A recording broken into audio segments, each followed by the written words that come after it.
This is Paris, a city which you instantly fall in love with or which makes you sick to your stomach, or both. This is me, a Russian immigrant who have been in a love-hate relationship with Paris since 2002. 20 years ago, I got on a one-way flight from Moscow to Paris-Charles de Gaulle airport, carrying one suitcase and 100 of illusions. I was 21, I was moving in with my French boyfriend, and both the life laying ahead and the possibilities were endless. Oh my God. Fast forward to 2022. Aujourd'hui, pour la plupart du temps, je parle en français. And I speak in Russian with my family and friends. Привет. I swear in French and sometimes in Russian when something strikes me as particularly annoying. Ну, нравится, не нравится, терпи, моя красавица. I have two passports. I read Russian authors in Russian, French authors in French, and sometimes I read Russian authors in French or French authors in Russian just for fun. I have a French diploma, a job in a French company, I have a French husband and two French kids. So, can I call myself French? They say that nostalgia is when you want to go back to a place which doesn't exist anymore. I was born and have spent the first 10 years of my life in the USSR. And I'm pretty sure that it's easier to get to Narnia than to the Soviet Union, which ceased to exist in 1991. And as for the Russia I have left behind, let me explain what Russia was like in the years 2000. The 90s were like one huge earthquake. We were constantly struggling with poverty. Crimes have become like a routine. It felt like we were living in the wild, wild west most of the time. That was the 90s. And the years 2000 were, on the contrary, marked by a very rapid economic growth. The oil prices were rising, and with them, the country attracted lots of foreign investors, consumption was growing, average salaries were growing. It was a completely different period. It was like a big bang, if you wish. After years of poverty and insecurity, people finally got a taste of a standard Western middle-class lifestyle. And that was what I left behind in 2002. My Russian friends were getting jobs, their career was booming, they would make good money, travel abroad, and enjoy life, And I was living a very stressful period as a French law student. I would spend my weekdays at the university and my weekends getting my homework done for the next week at the university. Back then, I would visit Russia on a regular basis, every summer, actually, every summer vacation to meet my family. But over the time, the invisible thread that tied me to my home country became thinner and thinner.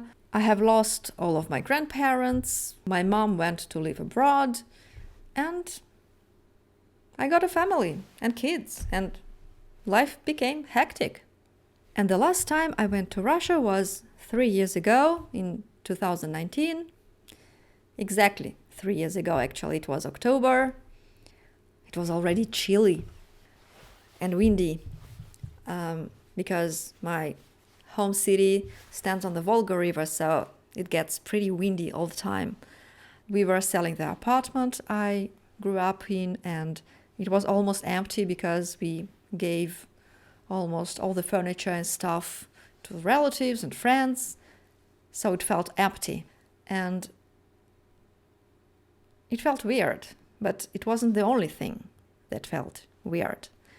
2019 was after the annexion of Crimea, after the murder of Anna Politkovskaya, the murder of Boris Nemtsov, numerous political cases, and 10 months before Navalny poisoning. People would still be the same, of course. People I love and care about, and who love and care about me, but still, it felt like there was some mist, going upon us. It was palpable. And then the 24th of February happened. And I lost my homeland for the second time, but let me explain. Truth is, today I don't know when and if I will ever come back to Russia again.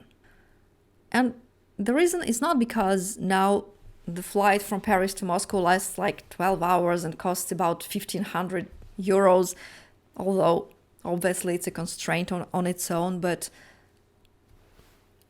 I just don't feel like going to a country which sends its people to kill and to die. If you watch the news, you know what I'm talking about. Also, I think about some of my relatives who were completely brainwashed by the propaganda, and it makes me sick to my stomach. I don't blame them. Russian propaganda is a huge machine getting millions of dollars from the state precisely to brainwash the citizens. But I do blame the people who consciously do that. May they burn in hell. I also think about all the people that fled Russia in a hurry, taking one suitcase, running away from mobilization and criminal charges, or because of their personal values. I know how difficult it is to be an immigrant. In a foreign country, you have to adapt yourself, and adaptation is hell. And to do it in such a way where you didn't have time to properly say goodbye, when you don't know whether you will come back and when, it's even more difficult. Also, I don't feel like speaking Russian anymore. I used to speak Russian with my kids, of course with my family, but I don't feel comfortable speaking Russian in the streets anymore. And not because I'm afraid someone will aggress me, because there is this Russophobia going on. I know that it's just plain bullshit, invented by the Russian propaganda.